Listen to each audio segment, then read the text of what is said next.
Every person's resume is different, should be different.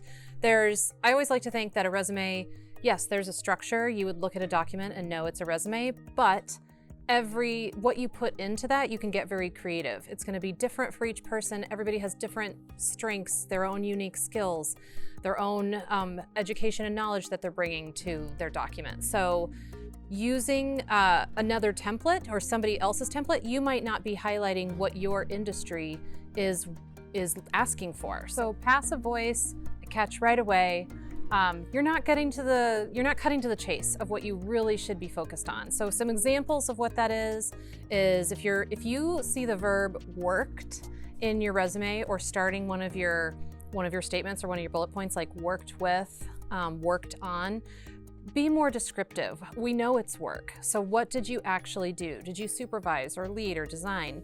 Another example of this is gained leadership experience by managing a team. So it sounds like you probably just managed a team. So take that for beginning part off, own your experience, and try to use really action-oriented voice and action verbs versus passive voice.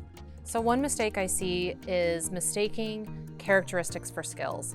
So if you have these words on your resume, punctual, team player, self-motivated, these are all things that almost any employer is going to expect you to be or to do. So those aren't skills, those are characteristics, and there's a better way to say them if you feel that you really want to show you're extremely punctual.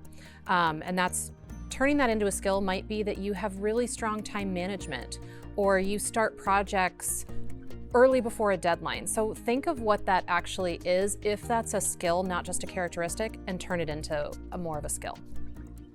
So there can be a lot of different conflicting ideas out there about resumes. There's a lot of information in general. You don't have to take every piece of advice that you hear as a hard and fast rule. So somebody might give you advice, and first of all, think of who's giving it to you and where they're getting it from.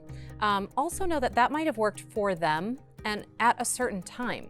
But the industries are always changing, resumes are always evolving, so you can use different pieces of advice that work for you and continue to do your research to know what's required in your industry and how to make a document that really represents your skill set.